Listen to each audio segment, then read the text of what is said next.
नमस्कार दोस्तों, आप देख रहे हैं राष्ट्रीय न्यूज़ 7 और मैं हूं मिठू संस्कारक। आज हमारे स्टूडियो में दो जाने माने हस्ती पहुंच गए हैं। इनसे जानने का प्रयास करते हैं से हाँ, बिहार में जो अभी गतिविधियां चल रही है इस पे क्या इनकी टिप्पणी है। तो हाँ सर, आप अपना परिचय बताइए। मेरा नाम अनिल कुमार हुआ और मैं आपको अभी इसमें बताना चाहूँगा बिहार में जो राजनीतिक परिवेश चल रहा है अभी, जी सर। जिनसे बिहार नहीं संभल रहा है वो पूरा देश संभालने का ख्वाब पाले बैठे हैं। जी सर। तो जैसे कि अभी देखा जाए कि अभी के समय में बिहार में अभी तुर्कोलिया में जो 40 से ज़्यादा लोग मरे हैं जहरीला शराब पीने से। जी सर। जहरीली बिहार में जब शराबबंदी है तो फिर जहरीली शराब यहाँ पे क्यों मिल रहा है और सरकार उसे मुआवजा क्यों दे रही है? और इसी दरमियान अभी नीतीश कुमार को अपना राज्य संभल नहीं रहा है और वो चले हैं देश संभालने के लिए। वो जाके ममता बनर्जी से गठबंधन कर रहे हैं, केजरीवाल से गठबंधन कर रहे हैं, उसका क्या तुक है? क्या ये छोटी छोटी पार्टियों से जो नीतीश कुमार और तेजस्वी जी जो मिल रहे हैं और एक अपना नया रणनीति तैयार कर रहे हैं, क्या ये बीजेपी को नुकसान पहुंचाएगी? देखिए, प्रशांत किशोर जी ने और बड़े बड़े चुनावी विश्लेषण जो करते हैं उन लोगों का स्टेटमेंट है कि बीजेपी को अगले 10 से 15 साल तक कोई नहीं हरा सकता है। बीजेपी को अभी कोई डिगा नहीं सकता है। बीजेपी के मुकाबले कोई पार्टी अभी है ही नहीं। तो अगर उनको टक्कर देना है तो सबसे पहले अपना राज्य तो संभाल लें। ये अपना राज्य संभल नहीं रहा है, अपना काम धाम संभल नहीं रहा है और चले हैं मतलब विपक्ष को भाजपा को गिराने के लिए। देखिए, कहीं ना कहीं अगर छोटे छोटे जो पार्टियां हैं हमारे ग्रामीण परिवेश में जो वर्चस्व रखती है पार्टियां, जैसे बिहार में अभी राजद है और बहुत जगह पे अपनी अपनी लोकल पार्टियां हैं जो अपने अपने राज्यों में अपना दबदबा बनाए रखी है, तो कहीं ना कहीं अगर ये पार्टियां अगर एकत्रित हो जाती है तो क्या बीजेपी को हराना हराना कोई बहुत बड़ी बात हो जाएगी? देखिए, अभी का समय देखा जाए तो लोग पार्टी जो है वो गठबंधन कर सकता है, जनता तो गठबंधन नहीं कर सकता है। जनता तो जनता है वो। जी सर। जनता है कि सीधे एक ही चीज़ देख रहा है कि सीधे उसको मोदी दिखाई दे रहा है, मोदी के अलावा कोई उसको दिख ही नहीं रहा है। उम्मीदवार कौन है उसको कोई मतलब ही नहीं है, सीधे उसको मतलब है मोदी से। देखिए, कहीं ना कहीं तो नीतीश कुमार भी 17 साल से सरकार में है, तो कहीं ना कहीं उनसे भी तो जनता खुश होगी। ऐसा तो बात नहीं है से उनको ऐसे ही मुख्यमंत्री बना दिया गया है, उनको भी तो जनता चुनकर ही भेजी गई होगी। देखिए, वो अभी तीसरे नंबर की पार्टी है बिहार में। अगर उनका देखा जाए तो अभी तीसरे नंबर की पार्टी है वो सिर्फ पलटी मार मार के अपना सत्ता चला रहे हैं, सरकार चला रहे हैं। वो अभी अगर उनके पास सीट अगर सबसे ज़्यादा रहता, नंबर 1 पार्टी रहते बिहार का, तो एक माना जा सकता था। देखिए, अभी बिहार में माना जाए तो राजद भी एक बहुत बड़ी पार्टी है। ऐसा नहीं है से राजद का अस्तित्व अभी मिट गया है। अभी राजद भी अच्छी पार्टी है, तो कहीं ना कहीं राजद अगर संघ में आती है तो बिहार का रणनीति नई चेंज तो नहीं हो जाएगी। आरजेडी को जिनके खिलाफ समर्थन मिला था, यानी कि जेडीयू और बीजेपी के खिलाफ आरजेडी ने चुनाव लड़ा था, जो एक बड़ी पार्टी बन के उभरी थी। लेकिन वहीं आरजेडी आज वहीं जेडीयू के खिलाफ चुनाव जो लड़ा था और उसी के साथ पार्टी मतलब सत्ता में है अभी। और वो भी जो तीसरे नंबर की पार्टी है उस पार्टी को मुखिया बना देना, ये कहाँ तक सही है? जनता सब देख रही है। देखिए, तो कहीं ना कहीं नीतीश कुमार जब जा रहे हैं छोटे छोटे पार्टियों से मिल रहे हैं, तो कहीं ना कहीं उनका तो भविष्य अब नियर लग रहा है से हाँ, हमारी करियर अब प्रधानमंत्री उम्मीदवार के लिए है। देखिए, वो प्रधानमंत्री तो बनने से रहे हैं, उनका हाल बिल्कुल चंद्रबाबू नायडू के जैसा ही होगा, जो साउथ के एक बहुत ही अच्छे नेता थे और ऐसे ही प्रधानमंत्री का ख्वाब देख रहे थे और वो आज हाशिए पे चले गए। उनका अभी राजनीति में देखा जाए तो कोई अस्तित्व नहीं रह गया। तो नीतीश बाबू जो हैं वो चीफ मिनिस्टर यानी कि मुख्यमंत्री तक सीमित रहे और बढ़िया काम करे तो बिहार की जनता उनको हमेशा मुख्यमंत्री के रूप में देखना पसंद करेगी। लेकिन प्रधानमंत्री का पद अगर उसका ख्वाब देखते हैं तो फिर उनका ख्वाब भी टूटेगा और बिहार राज्य भी उनके हाथ से फिसल जाएगा। देखिए, तो 17 साल से तो नीतीश कुमार सत्ता में है ही। कहीं ना कहीं 17 साल से नीतीश कुमार 8 बार शपथ ग्रहण कर चुके हैं मुख्यमंत्री के, और 8 बार शपथ ग्रहण करने के बावजूद भी जब बिहार का स्थिति ऐसा ही है तो कहीं ना कहीं कैसे जनता उम्मीद बनाएगी से हाँ, हम नीतीश कुमार को फिर से चयन करें? देखिए, वो 17 साल से बिहार में है, यानी मतलब देखा जाए तो एक काफ़ी लंबा समय हुआ ये। और इस लंबे समय में भी बिहार में वो शिक्षा में, बेरोजगारी में, भ्रष्टाचार में अगर कोई कमी नहीं कर पाया तो ये उनका बहुत ही मतलब सबसे असफल दौर देखा जाएगा उनका। एक तो जंगल राज उसके पहले 15 साल तो था ही, और उसके बाद वो आने के बाद शुरू के कुछ वर्षों में कुछ बढ़िया काम किए, उसके बाद उनका जो भी वर्ष है सारा का सारा मतलब सिर्फ राजनीति करने में और इधर का उधर करने में निकल गया। आइए, यहाँ एक और सर है। सर, आप अपना परिचय दीजिए। मेरा नाम प्रिंस कुमार हुआ और मैं राष्ट्रीय न्यूज़ 7 का ब्यूरो चीफ जी सर। मोतिहारी से बिलोंग करता हूँ। जी सर। आपने बार बार बोला कि छोटी पार्टियाँ होती नहीं है। सब अपने आप में एक बड़ी पार्टी है। जी सर। जी सर। वो ये कहिए कि हाँ ये लोग भगोड़ा पार्टी है, जी सर। कभी इस पार्टी में कभी उस पार्टी में। और नीतीश बाबू का जहाँ तक है, नीतीश बाबू कमज़ोर आदमी नहीं है और ना हम किसी सत्ता से हैं न पक्ष से हैं। ठीक। जी सर। अब तेजस्वी यादव को आप कह रहे हैं, तेजस्वी यादव बहुत दूर का खिलाड़ी है, पढ़ा लिखा तो न है लेकिन दिमाग बड़ा इस्तेमाल करता है। नहीं तो आज नीतीश कुमार 40 साल सिर्फ राजद और जदयू का सरकार रहा। जी सर। जिसमें 4 मुख्यमंत्री आए आपके, ये तेजस्वी लालू प्रसाद यादव, जीतनराम मांझी, राबड़ी देवी जी। और तब नीतीश बाबू। जी। ये चारों आदमी ने ऐसा नहीं है कि विकास नहीं कराया, विकास तो ऐसा कराया है कि झोला में भर के आपके घर तक पैसा भेजा है। जी सर। ठीक। तो कहीं ना कहीं जनता भी दोषी है मेरे भाई, सिर्फ सरकार ही दोषी नहीं है, जनता भी दोषी है, क्योंकि यहाँ राजतंत्र है। ठीक। पैसा फेंको तमाशा देखो, वोट अगर आपको लेना है तो पैसा दीजिए, वोट लीजिए। कुछ ऐसे मगर पियकर कहिए या भगोरा कहिए जनता को, वो पैसा लेगा आपको वोट देगा। सुबह कहेगा राजद जिंदाबाद और शाम को बीजेपी वाला 500 रुपया दिया तो भोरे भोरे कहेगा बीजेपी। अरे उससे अच्छा पार्टी तो है ही नहीं। नीतीश बाबू भी काम कराए हैं, हम इस बात से सहमत है कि हाँ राजद भी यहाँ पे बहुत अच्छा काम किया है। ये तो राजद का जो भी काम आपके नज़र में है सर, तो कहीं ना कहीं आज सफल नहीं दिख रहा है। बताइए, जिस भी क्षेत्र में काम किए हैं वो काम नज़र नहीं आता है। क्यों नज़र नहीं आता है सर? क्योंकि देखिए, जब खिलाड़ी मैदान में खेलता है तो 2 चीज़ होती है, कोई एक ही टीम जीतता है। प्रशांत किशोर का नाम सुने होंगे। जी सर। जी सर। हैं सर कि प्रशांत किशोर बीजेपी के बारे में, या तो प्रशांत किशोर है कौन? ये भी तो बैकयार्ड में कभी नीतीश बाबू और लालू यादव के पीछे पीछे काम कर देते। देखिए, प्रशांत किशोर एक ऐसे शख्स हैं जिनको अभी उन्होंने एक पार्टी बनाया जनसुराज के पहले उनका जो काम था सिर्फ वो एक एज देखा जाए तो उनको नौकरी मान लीजिए या मतलब अपना कंपनी खुद का चलाना मान लीजिए। वो एक ऐसे शख्स थे जिनको जो राजनीतिक पार्टी साइन करेगा, उनको पैसे देगा, वो उस राजनीतिक पार्टी का चुनाव प्रचार में रणनीतिकार का काम करते थे। 2014 में उन्होंने भाजपा से शुरुआत किया था प्रशांत किशोर जी ने, और उसके बाद उन्होंने वेस्ट बंगाल ममता बनर्जी का भी सपोर्ट किया, वहाँ भी गए, वहाँ उनका रणनीतिकार बने, उनको उन्होंने चुनाव अच्छे वोटों से जितवाया। उसके बाद जदयू का भी कुछ समय तक वो काम किए हैं। तो उनका किसी भी राजनीतिक पार्टी से कोई मतलब पर्सनली ऐसा रिलेशन नहीं था। जो उनको साथ काम करने को एग्री था, जो उनका चुनावी कैंपेन उनसे करवाना चाहता था, करवाया। तो प्रशांत किशोर जी का उतना ही तक रोल था। लेकिन अब वो जो बिहार का बेटा बन के अभी घूम रहे हैं, बिहार के चुनाव को लेकर के 2025 में वो चुनाव भी लड़ेंगे अच्छे से, जहाँ तक हमें लग रहा है। तो अभी प्रशांत किशोर जी खुद का अपना अभी काम करने जा रहे हैं। तो इसमें आप प्रशांत किशोर जी को मतलब ये मत कहिए कि वो बीजेपी का मतलब प्रचार कर रहे हैं। क्या प्रशांत किशोर जी जो काम किए हैं, सारे पार्टियों से अपना एक रिलेशन बनाकर, उनसे कुछ चीज़ जानकर, क्या ये नीतीश बाबू जैसे ही भगोड़ोपन की प्रतिभा दे रहे हैं क्या?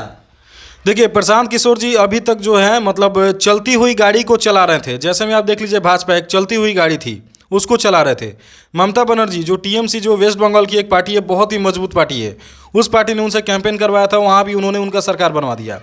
बिहार में आए तो जेडीयू के साथ उन्होंने लगा, जेडीयू को भी मतलब अच्छे समर्थन के साथ उनको भी सत्ता में बैठा दिया। तो प्रशांत किशोर जी ने अभी तक जो है चलती हुई गाड़ी को चलाया है। बंद पड़ी हुई गाड़ी यानी कि देखा जाए तो नया गाड़ी अपना खुद से शुरुआत जो की है जनसुराज का, उसका भविष्य हम लोग को 2024 में पता लग जाएगा कि वो अभी कितने पानी में है। देखिए, प्रशांत किशोर जी जो भी बात आप कहे सर, चलती हुई गाड़ियों को चला रहे थे, तो कहीं ना कहीं प्रशांत किशोर का एक तो रिलेशन कायम होगा, जिस भी पार्टियों के पास गए होंगे कहीं ना कहीं उनका एक रिलेशन कायम होगा। तो कहीं ना कहीं उस पार्टियों से ही अपना भविष्य क्यों नहीं देखे? देखिए, प्रशांत किशोर जी ने कुछ सोच के ही अपना खुद का पार्टी शुरू किया है, ठीक है ना, और उनको अपार जन समर्थन भी मिल रहा है प्रशांत किशोर जी को बिहार में, चूँकि वो एक अच्छे रणनीतिकार रह चुके हैं। तो उनको सब पता है कि कैसे जनता को मोटिवेट करना है, लेकिन उनको अभी बहुत सारे कठिनाइयों का सामना करना पड़ेगा अभी। और बात रहा राजनीतिक पार्टी का, तो जब वो पार्टी एक बना ही ली है तो किसी ना किसी के साथ गठबंधन करेंगे, चुनाव से पहले हो या चुनाव के बाद हो। और चुनाव तो वो लड़ना ही लड़ना है उनको 2024 और 25 का। देखिए, कहा जाता है, खांटी देहाती कहावत है, चोर चोर मौसेरा भाई। तो कहीं ना कहीं ये चोर चोर मिलकर मौसेरा भाई की तरह तो नहीं बीजेपी पर दबाव बना रहे हैं। देखिए, ऐसा कोई बात नहीं है। जैसे कि आप देखेंगे, हम पिछले 10 साल 15 साल का राजनीतिक अगर भविष्य उठा के देखा जाए, भूत देखा जाए अगर राजनीति का बिहार का, तो कोई भी, जैसे आप जीतन राम मांझी को एग्जाम्पल में ले लें। जीतन राम मांझी पहले जदयू में थे, नीतीश कुमार जी ने उनको मुख्यमंत्री अचानक से बनवा दिया। जीतन राम मांझी कुछ दिन तक मुख्यमंत्री रहे, अपना कार्यकाल कर ही रहे थे, फिर से नीतीश कुमार जी ने उनको हटा के खुद मुख्यमंत्री के पद पे फिर से बैठ गए। वो जीतन राम मांझी को अच्छा नहीं लगा, उस समय पार्टी में थे, वो विधायक थे, मंत्री थे, और उसके बाद उन्होंने पार्टी से खुद को अलग करके खुद का एक नया पार्टी बना लिया और उसी जेडीयू के साथ, आरजेडी के साथ, बीजेपी के साथ गठबंधन में रहकर सरकार भी बनाए। तो कहीं ना कहीं महत्वाकांक्षा उनके अंदर जैसा था, तो जैसा अभी देखा जाए प्रशांत किशोर जी के साथ, तो आगे भविष्य के राजनीति में कुछ ऐसा ही होने वाला है, उसमें कुछ नया नहीं दिखेगा। देखिए, तो बिहार का अगर अर्थ है कि त्याग की भावना तो नीतीश कुमार में भी था कि अपने पद से इस्तीफा देके, और जीतन राम मांझी जी सर, जी सर, वो दरमदार दिया कि चलिए भैया, अगर हमसे कोई कार्य नहीं हो रहा है तो आप करके उसको दिखाए। फिर वह खड़े नहीं उतरे तो फिर नीतीश बाबू ने अपनी कमान अपने हाथ में ले ली। तो नीतीश बाबू कहीं से गलत नहीं है। इन्होंने आज भारत में किसकी सरकार है? बीजेपी का नहीं, जदयू का। लेकिन प्रधान कौन है? मोदी सरकार है। मोदी सरकार अमित शाह के नक्शे कदम पे जो भी कार्य होता है, केंद्र सरकार हो या केंद्र सरकार पर पकड़ भी मोदी का ही है। जी सर, क्योंकि जिसकी सरकार होती है उसी की पकड़ होती है। तो जीतन राम मांझी कहीं से मुख्यमंत्री बनने लायक नहीं थे, लेकिन नीतीश कुमार ने विश्वास करके उन्हें बनाया। क्यों? तो फिर उनको जीतन राम मांझी जो अगर उस लायक नहीं थे, तो फिर आज जीतन राम मांझी एक पार्टी खुद का बना लिए, और पार्टी के साथ उनका गठबंधन करने के लिए बाकी राजनेता लोग बिहार के जो क्यों बेचैन रहते बाकी पार्टियां, जैसे में आप अभी ले लीजिए जदयू को ही, जदयू उनसे गठबंधन करके यहाँ तक कि हम पार्टी ने 3 सीटें भी जीती थी बिहार में। तो ये सब क्या है? ये अगर वो उस लायक नहीं थे तो खुद का पार्टी बना कोई भी पार्टी है दूध का धोया नहीं है। प्रशांत किशोर भी आपके बोलते हैं, एक भाषण मैंने सुना प्रशांत किशोर जी का, जी सर, कि नीतीश सरकार जो महागठबंधन कर रहे हैं, तो महागठबंधन के कर रहे हैं तो उसमें काबिलियत है, तो वही तो महागठबंधन कर रहा है। सब लोग जी राजद से ही मिलना चाह रहा है, बीजेपी से क्यों नहीं मिलना चाह रहा है? जी सर, इसके पीछे भी तो रीजन होगा। जी, एकदम रीजन है।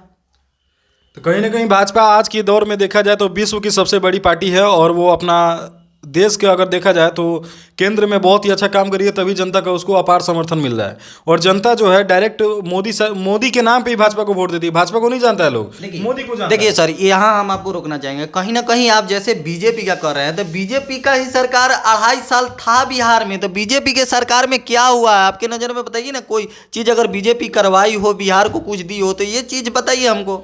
अब बिहार में देखा जाए तो बीजेपी भले गठबंधन में था, लेकिन मुख्यमंत्री तो जदयू से थे।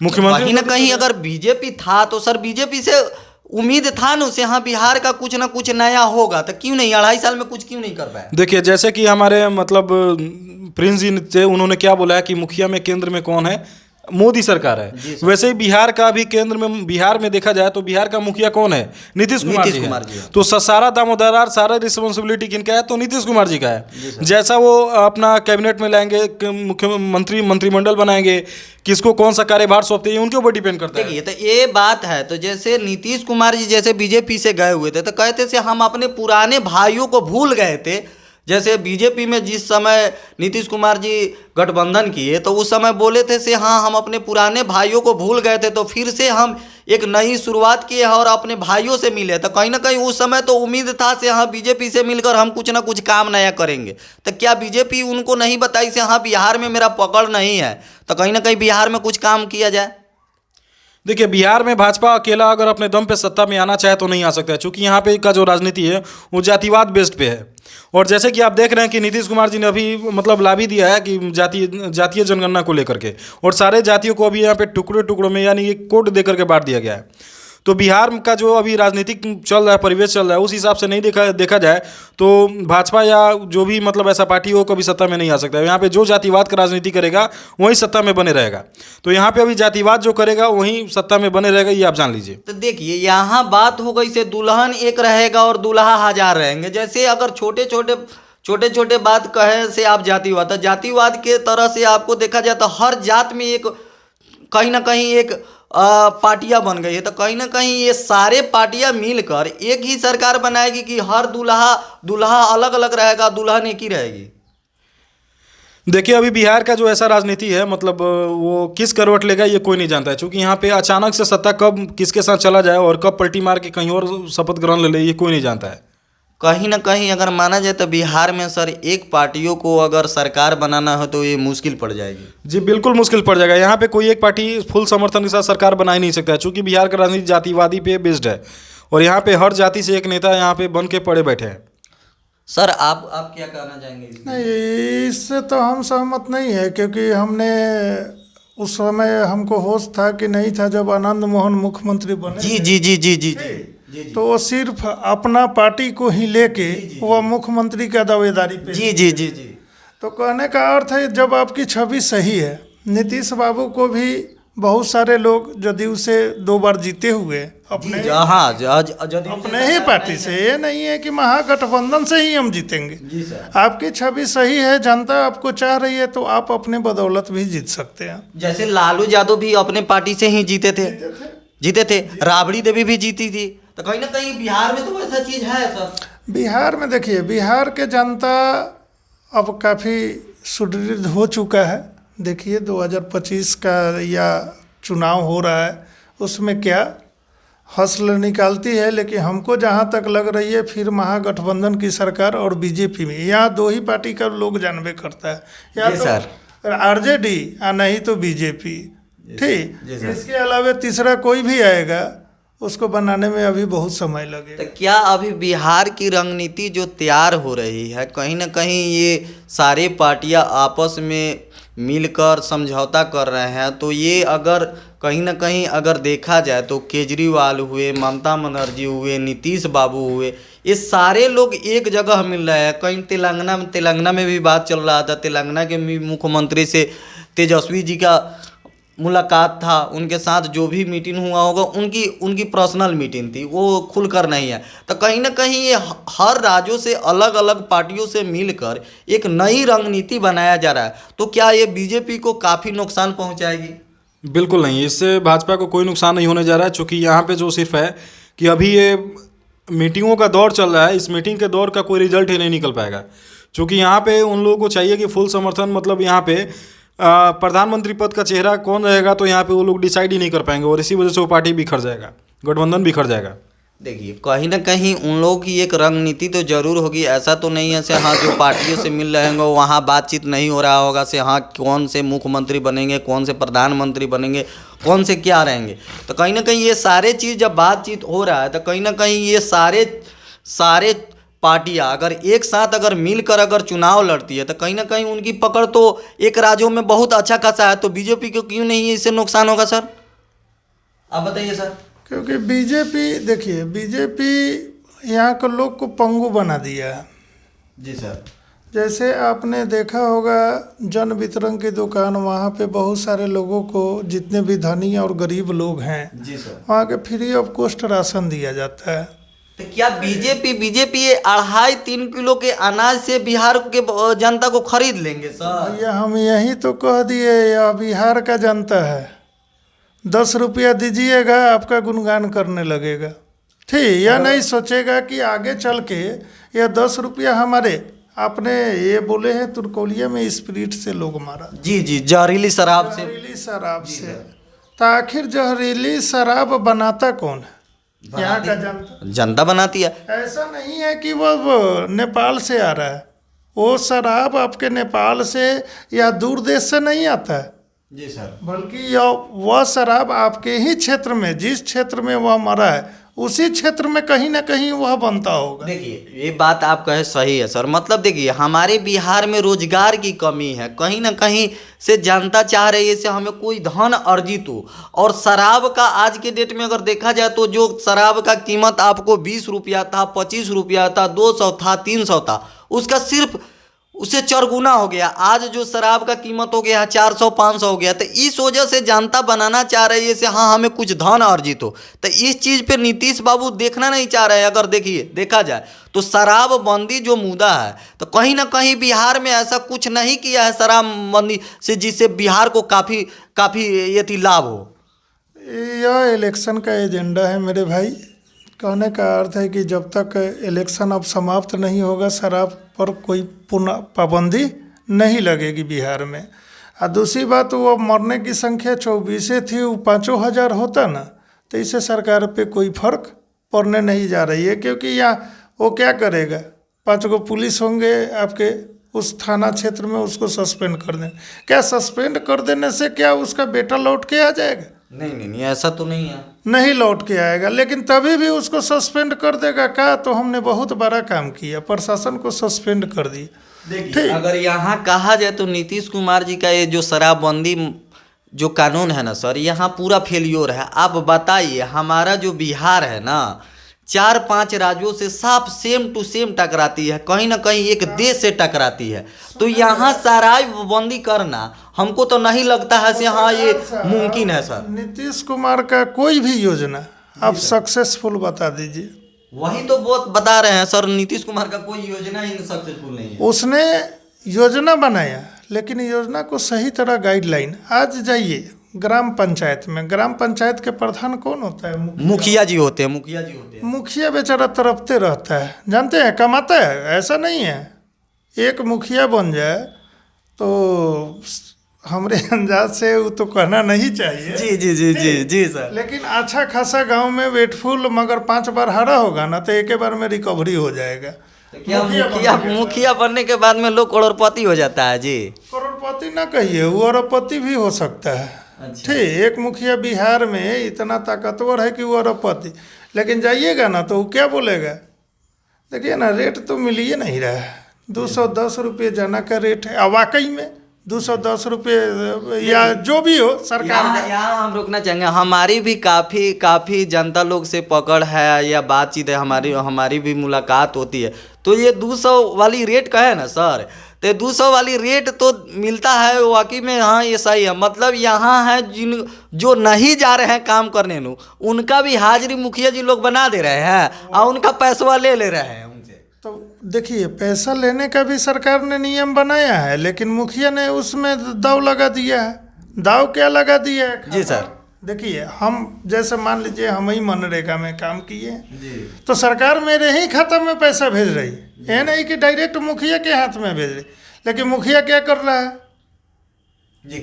मुखिया क्या कर रहा है कि आपका पैसा का जैसे खाता में जा रहा है उसके अधिकारी जो है मुखिया को बता दे रहा है कि मुखिया जी उनके खातों में पैसा चल गया, तो भैया तू 500 रुपया रख लो, बाकी पैसा वह मुझे लौटा दे। तो क्या यहाँ जनता ही नाबूझ है कहीं ना कहीं? अगर ये यहाँ पे जनता दोषी है, इसमें वो मुखिया और सरकार इसमें कहीं से दोषी नहीं हो, जनता दोषी है। जनता को चाहिए कि अगर उसके खाते में पैसा आया है, मनरेगा का पैसा है, उसके मजदूरी का पैसा है, तो फिर वो किसी को क्यों देगा?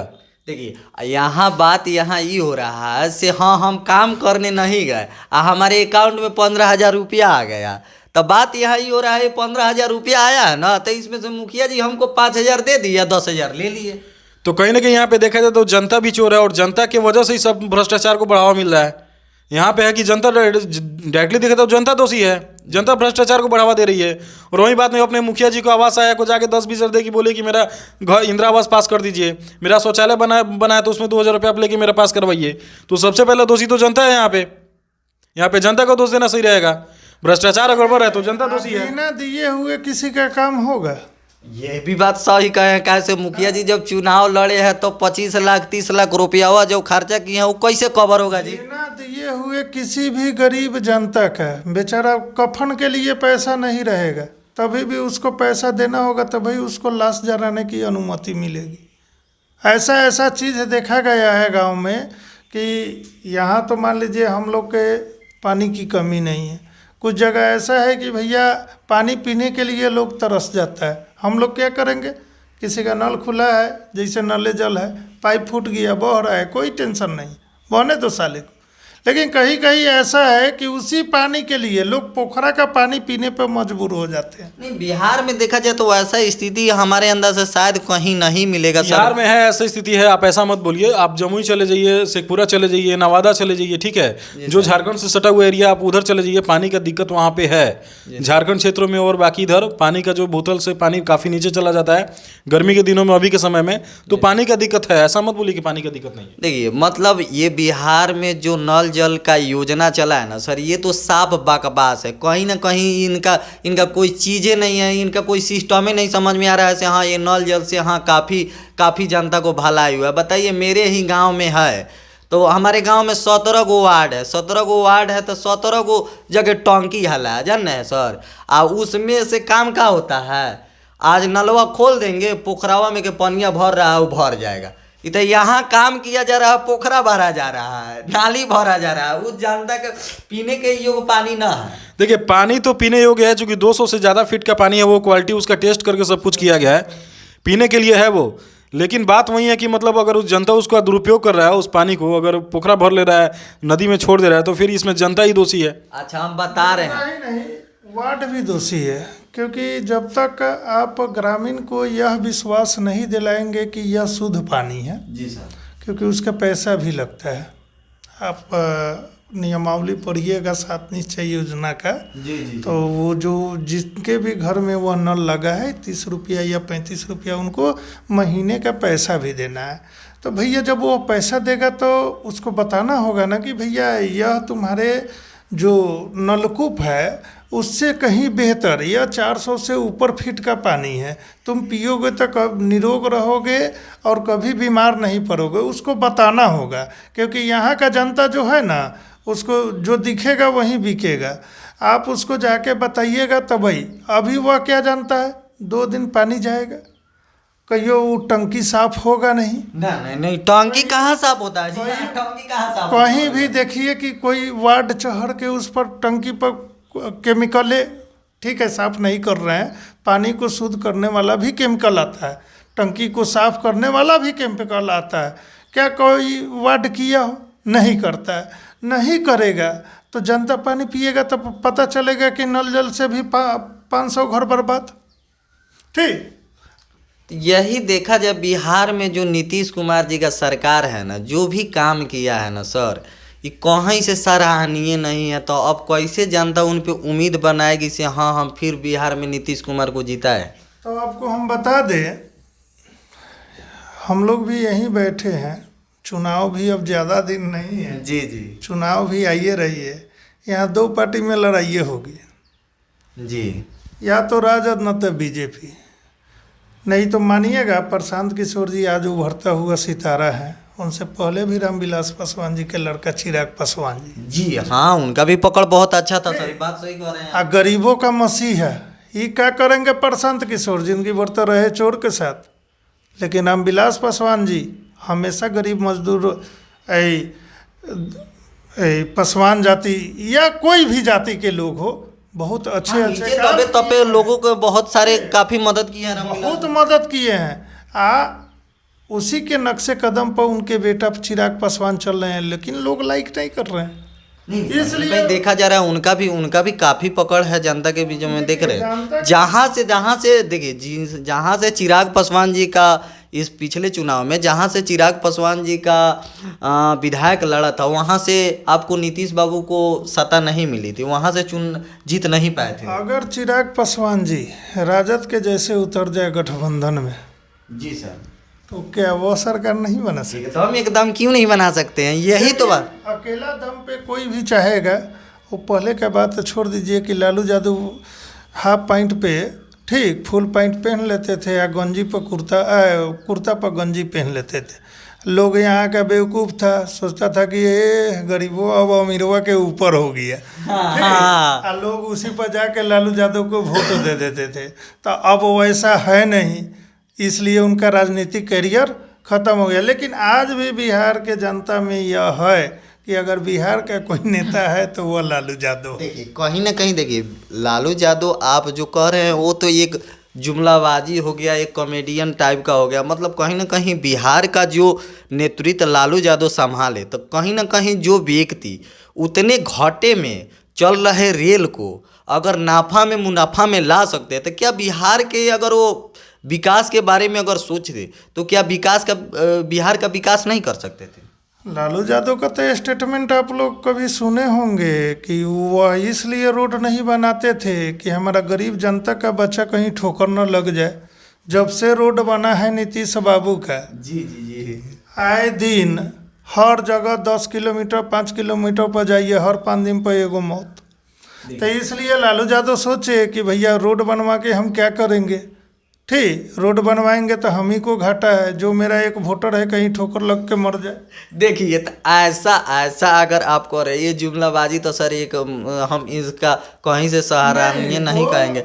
देखिए अगर तर्क मेरा गलत है तो इसका आप जवाब दीजिए, तर्क मेरा गलत है। अगर लालू अगर बताइए सर, एक बात कह रहे हैं आपको, अगर कहीं जा रहे हैं तो हमारी रोड खराब है, तो उसमें अगर आप एक्सीडेंट के डर से अगर आप उसको मरम्मत नहीं कराइएगा, तो कहीं ना कहीं अगर किसी का तबीयत खराब होता है, अब ठेहुन भर पानी लगा हुआ है, तो सर क्या वहाँ आप मरीजी को बचा सकते हैं? देखिए मरीजी का आज भी तो पूरा नेशनल हाईवे है, ठीक है, आए दिन उस मरीज को बचाने के चक्कर में किसी का एक्सीडेंट हो जाता है, तो एगो मरीज को बचाने जा रहे हैं, दूसर का मरीज पार हो जाता है। ये भी तो उनका तर्क है, ठीक। लालू यादव देखिए, लालू यादव से जीत पाना सबकी बस की बात नहीं है। वो अपने ज़माने के पटना विश्वविद्यालय में पढ़े हुए, बीएड किए हुए, वो ऐसे व्यक्ति नहीं है। और वह एक भाषाओं के जानकार नहीं है, बहुत सारे भाषाओं के जानकार हैं वो। और हम उनके कोई पार्टी पॉलिटिक्स से नहीं है, लेकिन हम जानते हैं कि लालू यादव का जो सोच है ना, वो कहीं दूर तक है। रेलवे में आपने कहा कि उन्होंने मुनाफा बताया, तो बताइए जो व्यक्ति 20 साल तक कोई कार्य नहीं किया और रेलवे में मंत्री बना, अगर उसमें भी कार्य नहीं करेगा तो क्या जनता उसका नाम लेगी? कहीं से उसका नाम नहीं लेगी। कहा जाता है कि लालू यादव जी ने रेलवे का जो स्क्रैप वगैरह था, कबाड़ था, उसको बेच के रेलवे को मुनाफा में लाया था। रेलवे का जो है मतलब उसका बिजनेस बढ़ा करके नहीं लाया था, बल्कि स्क्रैप बेच के लाया था। उस पर आप क्या कहना चाहेंगे? इससे भी तो पहले बहुत लोग मंत्री लोग थे, तो वो स्क्रैप बेच के क्यों नहीं देखा दिए? तो जानता ये क्यों नहीं सोची से, हाँ जो अब लालू यादव रेलवे में कुछ अच्छा कर रहे हैं, तो इनको रेलवे में ही रखा जाए, तो इनको उठाकर यहाँ से मुख्यमंत्री के दावेदार नहीं बनाया जाए। तो मुख्यमंत्री में हार गए, उसके बाद ही ना रेलवे में गए, पहले थोड़ा ही गए। पहले तो वो मुख्यमंत्री बने, ठीक है, उसके बाद ही वह रेल मंत्री बने।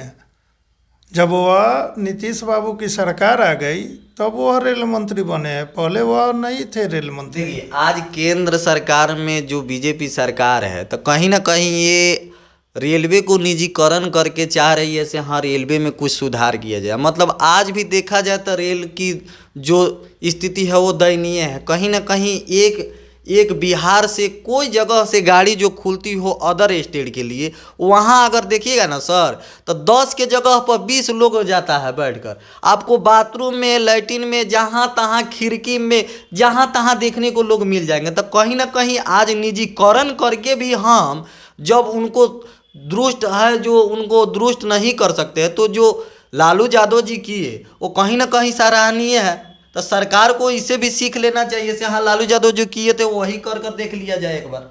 देखिए लालू यादव उस समय जो किए थे, मतलब रेलवे मिनिस्टर जब थे वो, तो सबसे पहले तो उन्होंने स्क्रैप बेच के रेलवे को प्रॉफिट में दिलाया। और बिहार में अगर बिहार का बात देख लिया जाए तो उस समय आप देख लीजिएगा, सुपौल जिला और शिवहर जिला, 2 जिले का हम नाम आपको बता रहे हैं जहाँ पे रेलवे का शिवहर जिला में अभी तक ट्रेन का शुरुआत नहीं हुआ है। सुपौल जिला में अभी पिछले 2 साल से ट्रेन चलना शुरू हुआ है। तो इसका जवाबदेही कौन था? बिहार से वो थे लालू यादव जी। बिहार में अपना दो जिला छूटा हुआ है जो रेलवे से वंचित है, उस पर उन्होंने क्यों ध्यान नहीं दिया? अगर विकास उनको करना था फिर क्यों नहीं किया? बिहार में रेलवे का बहुत कारखाना जो डालना था, जो अदर कहीं था, वो बिहार में क्यों नहीं ला पाए? वो काम क्यों नहीं शुरू करवा पाए? देखिए यही तो बिहार की नाकामी है से कहीं ना कहीं यहाँ इंडस्ट्री नहीं है, उद्योग धंधे नहीं है से हाँ यहाँ से लोग को पलायन करना पड़ता है। तो इस चीज़ पे राजनीति मुद्दा नई नीतियाँ नहीं बना रही है पार्टी। यहाँ तो पार्टी सिर्फ जातिवाद पर बिखरी हुई है, जातिवाद की राजनीति कर रही है। तो क्या बिहार की जनता यहाँ कब कब उठकर बाहर आएगी, कब सोकर उठेंगे से हाँ ये सारे चीज़ों पर बात करेगी और जाति पक्ष से उठेंगे? देखिए अभी इस पे अगर देखा जाए तो जातिवाद तो बिहार का ख़त्म होने नहीं वाला है। जातिवाद भी ख़त्म हो सकता था, हो सकता है, लेकिन सरकार ने जो भी जातीय जनगणना जो करवा रही है और जातिगत कोड ला दी है, तो इससे अभी जातिवाद को लेकर के एक नया विवाद मतलब देखा जाए तो शुरू हो चुका है। हर कोई अपने जाति का कोड लेके घूम रहा है, किसी को अपने जाति का कोड ही पसंद नहीं है तो कोई बोला हमारा जाति का कोड ये मिला है, उस पर गर्व महसूस कर रहा है। तो देखा जाए तो बिहार में एक बार जातिवाद फिर से नए स्तर से शुरू हो चुका है। आपका सर क्या कहना है इस पे? सर इस पे हम क्या बोले, जातिवाद तो है ही है, क्योंकि मान लीजिए एक जादव जी अपने जादव जी के लिए मरते हैं तो एक राजपूत भाई अपने राजपूत, ये बात तो सही है, बिहार में देखना पड़ता है। ठीक, क्योंकि आप जानते हैं कि पारिवारिक जो ग्रामीण इलाके होते हैं वहाँ आपका कोई साथ दे, जैसे हम आज मोतिहारी में हैं तो मेरे पड़ोसी कौन हुए, अगल बगल के लोग। ठीक, अगर मुझे कुछ होता है तो अगल बगल के लोग ही हमको सहयोग, दूर के पता लगेगा तो वो आते आते आएंगे, तब तक हो सकता है कि हम टपक भी जाए, लेकिन पड़ोसी जो होंगे वो जो जल्द आएंगे और जो ही उनसे कम से कम अस्पताल में तो जरूर पहुंचा देंगे। बात तो सही है। ठीक, तो यहाँ जो है जातिवाद कभी ख़त्म नहीं होगी, इससे हम भी सहमत है। लेकिन कहने का अर्थ है कि आपने बोला है कि यहाँ जातिवाद की राजनीति होती तो बीजेपी कभी भी यहाँ सरकार नहीं बना पाएगी, कभी भी नहीं बना पाएगी। ये तो मैंने पहले ही बोला कि भाजपा यहाँ पे जो बिहार का राजनीतिक परिवेश है, भाजपा अकेला अपने दम पे चाहे सरकार बना ले तो ये कभी संभव नहीं है, उसको गठबंधन करना ही पड़ेगा और जातिवादी के हिसाब से यहाँ पे अपना उम्मीदवार जो है खड़ा करके तभी चुनाव जीत सकती है, अन्यथा भाजपा अपने दम पे कभी यहाँ पे सत्ता में नहीं आ सकती। बिहार में जो भी पार्टियां है तो कहीं ना कहीं कहा जाए तो बिहार में सारे पार्टियां 1-2 साल शासन में रही हुई है, सत्ता में रही हुई है, सरकार बनाई हुई है। तो बिहार का जनता अब किसको चुनेगा सर बताइए? अगर बीजेपी का आप बात कर रहे हैं तो बीजेपी भी 2.5 साल रहा है, ऐसा नहीं है से वो उनका गठबंधन था तो उनका पकड़ नहीं था, ऐसा नहीं है। बीजेपी भी उस समय अगर चाहती तो अपना नेतृत्व करने के लिए यहाँ मुख्यमंत्री के दावेदार के रूप में कोई को खड़ा कर देती। नीतीश कुमार कठपुतली थे, नीतीश कुमार को कुछ दिया और मोदी सरकार ने इतना मजबूर कर दिया कि उनको बीजेपी ज्वाइन करना पड़ा।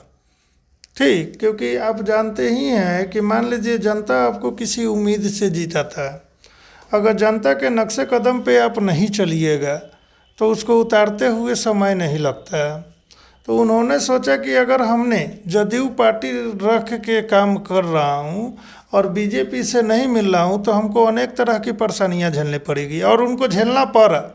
अंतोगत्वा वह मजबूर होकर बीजेपी में वह ज्वाइन हुए, और फिर जैसे ही उधर से काम निकला फिर पलटू राम की तरह, उनका नाम ही पड़ गया है पलटू राम की तरह फिर वह चलाए कहाँ। तो इन नेता लोग का जानते हैं, सुबह में वह उनको गली आएगा, वह उनको गली आएगा, लेकिन शाम को जब होगा ना, जब जान जाएगा कि जनता सो गई तो शाम को एक ही टेबल पर सब कोई बैठ के आपस में खाएगा। देखिए तो कहीं ना कहीं बीजेपी जो आज से साल भर 2 साल पहले जो नीतीश कुमार को मजबूर कर दी थी या उनको बीजेपी ज्वाइन करना पड़ा, तो क्या बीजेपी आज असफल है, उनको मजबूर नहीं कर सकती है? देखिए बीजेपी में एक क्वालिटी है, अगर आप में काबिलियत है, छोटे ही पद पे क्यों ना हो, अगर आप में काबिलियत है तो आपको बड़ा उम्मीदवार का भी सपना वह दिखा सकता है। लेकिन और किसी भी पार्टी में देख ले, ठीक, उसमें परिवारवाद है। नहीं, आप कैसे कह सकते हैं से बीजेपी में परिवारवाद नहीं है भाई? जब हम बता रहे हैं भैया, बता रहे हैं, अगर आप देखिए तो आपके जो अमित शाह हैं उनके बेटा में कौन सी क्वालिटी है से वो क्रिकेट के एसोसिएशन के बीजेपी के अमित शाह का अगर आप बात करें तो अमित शाह का बेटा जो है राजनीति में नहीं है। राजनीति में अगर अमित शाह का बेटा को राजनीति में ला करके अगर कोई भी एक पद दे दिया जाता है, उसको विधायक एमएलए एमपी बनवा दिया जाता तो परिवारवाद कहलाता। लेकिन वो अदर ट्रेडिशनल बिजनेस में है तो फिर आप उसको इसमें कंपेयर नहीं कर सकते। बात आप कर रहे हैं परिवारवाद का, तो कहीं ना कहीं सर आपका जब पकड़ है तब कहीं किसी को बैठा दीजिएगा जी। अगर उसमें टैलेंट नहीं है, अगर वो हुनर नहीं है, अगर उसके पास अनुभव नहीं है तो फिर वो इतना दिन से उसमें नहीं टिके रहते। एक बात नहीं। और आपको मैं एक चीज़ और बता दूं, जो आप जय शाह की बात करें, अमित शाह के बेटे का नाम जय शाह है, जो अभी बीसीसीआई के अध्यक्ष है, ठीक है। तो उनके ऊपर किसी ने मतलब कोई ऐसा कोई एक राजनेता नहीं, किसी राजनेता नहीं कोई ऐसा आरोप लगा दिया था जिसकी वजह से उन्होंने मानहानि का केस किया था और वो केस जीत भी गए थे। अजीत डोभाल के बेटे पे भी किसी ने ऐसे ही कुछ आरोप लगा दिया था तो अजीत डोभाल के बेटे ने भी पलट के केस किया और वो केस अपना जीत चुके हैं। तो आप परिवारवाद का आरोप या किसी भी तरह का अनर्गल आरोप आप उन पर नहीं लगा सकते हैं। देखिए, तो कहीं ना कहीं आज अगर बिहार में आप कह रहे हैं तो कहीं ना कहीं बीसीसीआई का बहुत सारे अध्यक्ष बनने वाले लोग थे, तो कहीं ना कहीं उनका पकड़ था तभी न जी उनको बना दिया गया। नहीं ऐसा कहीं से भी नहीं है। नहीं तो इतने सारे, अभी आईपीएल में सचिन तेंदुलकर का बेटा, ठीक, तेंदुलकर मुंबई इंडियंस जी हाँ, अर्जुन तेंदुलकर खिलाड़ी है, और प्लस वो मुंबई इंडियंस का कोच भी है सचिन तेंदुलकर। जी ठीक। तो ये कोई ज़रूरी नहीं है कि सचिन तेंदुलकर की पहुंच से ही उस अर्जुन तेंदुलकर को उसमें चुना हुआ है। अर्जुन तेंदुलकर अपने दम पे गया है मुंबई इंडियंस में, क्योंकि वहाँ बहुत सारे खरीदार लोग होते हैं। ये कोई ज़रूरी नहीं है कि सचिन तेंदुलकर पैसा दिया होगा कि हमारा बेटा के तू खरीद लो, ऐसा कभी भी नहीं होता है। क्योंकि ऐसा होता तो लालू यादव का भी बेटा क्रिकेटर है, एक बार जी एक बार खेला, उसको कहाँ गया उसका कोई आता पता वहाँ तो ये फ्लॉप रहे, ऐसा बात नहीं है से हाँ वहाँ से या ये ज़्यादा कुछ कर पाए हैं। चलिए, अब हमारी बातचीत बहुत अच्छी हुई और इनसे जो भी जानने का प्रयास किए, अच्छी पहल थी हमारी और नई सोच और नई उम्मीदों के साथ बिहार अब खड़ा उतर रही है। तो आप लोग अब देखते रहिए राष्ट्रीय न्यूज़ 7 और आप लोगों से हम विदा चाहते हैं। धन्यवाद। तो कौन कर देला गाड़ी ओकरा।